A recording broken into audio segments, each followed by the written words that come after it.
चाहिए, वो जब उसको पेट भरेगा तब मानेगा। वो केवल प्रवचन से मानने वाला नहीं, केवल सुनने सुनाने से मानने वाला नहीं। बोले बारी मथे घत हो ये बरु सिकता ते बरु तेल। बारू पेड़ करके भले तेल निकाल दिया जाए, पानी को मथने से भले घी निकाल दिया जाए, लेकिन बिनु हरि भजन न भवतरी ये सिद्धांत अपेल। बिना हरि का भजन किए इस संसार से कोई तर नहीं सकता। तो एक ही चीज है, बोले रेमन श्री हरिवंश भज। बोले रेमन श्री हरिवंश भज जो चाहत विश्राम। अय मन तुम यदि विश्राम चाहते हो तो हरिवंश का भजन करो। बोले जिह रस बस ब्रज सुंदरी छाण दिए सुधाम। आप देखो, स्त्री को पति को छोड़ना, पति को पत्नी को छोड़ना, ये सब दुर्लभ बातें हैं। माता को पुत्र को छोड़ना, पुत्र को माता को छोड़ना, ये बड़ी दुर्लभ बात है। गृहस्थी को घर परिवार छोड़ना, ये सब दुर्लभ बातें हैं। लेकिन जेव ही बंसी बजी ठाकुर जी, आप देखिए बंसी का चमत्कार। बोले आई ब्रज नारी सुनत बंसी रव गृहपति बंधु बिसारे। आई ब्रज नारी सुनत बंसी रव गृहपति बंधु बिसारे। दर्शन मदन गोपाल मनोहर मन सिजताप निवारे। हर्षित बदन बंक अवलोकन सरस मधुर धुनि गावे। मधुमय श्याम समान अधर धरी मोहन वेणु बजावे। लाल जी ने जीव ही बंसी बजाई, आई ब्रजनार सुनत बंसी रो। बोले गृहपति बंधु बिसारे, जो अति आसक्ति का विषय है, जिसको छोड़ना बड़े बड़े योगियों के लिए भी दुर्लभ है। अंदर से आसक्ति बनी रहती है, मैं ब्राह्मण हूँ, मैं अमुक जगह का हूँ, मैं अमुक हूँ, ये स्मृति बनी रहती, भले न जाए लेकिन स्मृति पूरी बनी रहती। और यहाँ क्या हुआ, आई ब्रजनार सुनत बंसीरो गृहपति बंधु बिसारे। विस्मृति हो गई, शरीर की, शरीर के संबंधियों की, घर की, सबकी विस्मृति हो गई। बोले क्या दिखाई दे रहा है, क्या स्मृति में क्या है? बोले केवल एक ही वस्तु, मदन गोपाल। मदन गोपाल मनोहर, वो मनसिज ताप निवारे। जो मन में कामना का क्लेश होता है, उसका दमन, उसका समन केवल मदन गोपाल ही कर सकते हैं, दूसरे की सामर्थ्य नहीं। जो हमारा मन विविध प्रकार की कामनाओं से जल रहा है, उसका समन करने के लिए केवल लाल जी, दूसरा कोई। श्री कृष्ण के चरणारविंद हैं, जिनसे हमारा हृदय परम शांत होकर के परम सुख का अनुभव करने लगता है।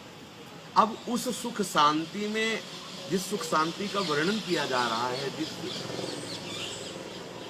जिस सुख शांति के लिए हम चाह रहे हैं, हमारी आपकी सामर्थ्य नहीं, हमारी आपकी सामर्थ्य। कोई ये कहे कि हम साधना के द्वारा अपने चित्त को निर्विषय कर लेंगे, मेरे समझ की बात खत्म हो गई। मेरे विषय, मैं अपनी बात कहता हूँ। जो 10-5 साल साधन कर रहे हैं वो बात करें तो अलग की बात है, हम अपने जीवन की बात करें। हमारे इस समय 45 वर्ष के हो, साधन से न कभी कोई विषय से अलग हो पाया, न हो पाए। कृपा से साधन इसलिए किया जाता है, करना पड़ेगा, ऐसा नहीं कि ना करो।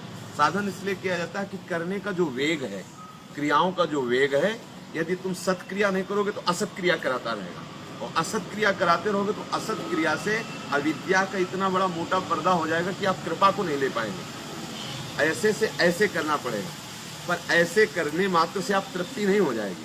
वो पिलाने वाला जब पिलाएगा तभी तो होगा।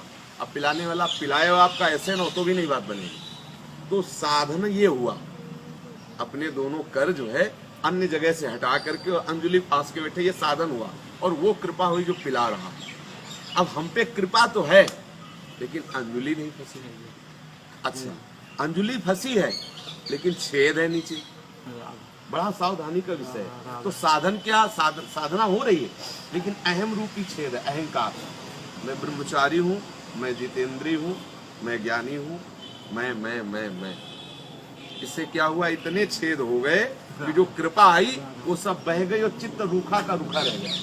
बोले महाराज मैं 10 वर्ष से सत्संग कर रहा हूँ, कोई आनंद नहीं आ रहा। आपकी अंजुलि में कमी है। यदि आपकी अंजुलि बिल्कुल ठीक बन रही हो तो साधन से तृप्ति नहीं होती। आपको बिल्कुल सत्य समझिए। कल शाम के एक आए थे, उन्होंने कहा कि स्वभाव बदल सकता है। उन्होंने फिर प्रश्न किया था, स्वभाव बदल सकता है। उन संत ने कहा कि आपके अंदर स्वभाव बदलने की चाह हो। बोले जब बाल रत्नाकर डाकू का स्वभाव बदल सकता है तो आपका भी बदल सकता है। चुपचाप हाँ हाँ बड़ी बड़ी कृपा ऐसा सुनते रहे। जब चलने को हुआ तो हमने अपनी बात डाल दी। ये मत समझना हम खंडन कर रहे हैं किसी संत की बात, लेकिन तुम्हारी चाह से स्वभाव बदल जाए ऐसा नहीं। स्वभाव सदैव कृपा से बदलता है, और वो कृपा जो भगवत कृपा है उसका रसास्वादन कोई डायरेक्ट नहीं कर सकता। चंदन को कृपा समझो और समीर को उस कृपा का रसास्वादन कराने वाला समझो। चंदन तो कृपा है, चंदन का पेड़ कृपा है, और जो वायु उसको स्पर्श करके आ रही उस कृपा का रसास्वादन कराने वाली है। तो कृपा, भगवत कृपा का रसास्वादन कराने वाली वायु संत जन है। भगवत कृपा तो सब पर मोरी बराबर दया। सब मम प्रिय सब मम उपजाए, सब मेरे प्रिय है, सब मेरे द्वारा उपजाए हैं, इसमें कोई भेद नहीं। पर उस रस का, उस कृपा का यदि रसास्वादन करना है तो बोले वो वायु आनी चाहिए। जैसे वायु आती है घ्राणेन्द्रिय में आनंद, ओहो ये रायवेल की खुशबू, ये मालती की खुशबू, ये जूही की खुशबू, हम कितनी दूर है पर वायु की कृपा से उसका बोध हो जाता है। ऐसे ही भगवत कृपा रूपी चंदन की सुगंध संत महात्माओं के वायु रूपी स्पर्श से उन्होंने जो अनुभव किया है, उनकी जो वाणी है उसकी स्पर्श मात्र से हमारा हृदय आह्लादित हो जाता है और वो सुख का अनुभव करने लगते हैं जो भागवतिक सुख है, परम सुख है।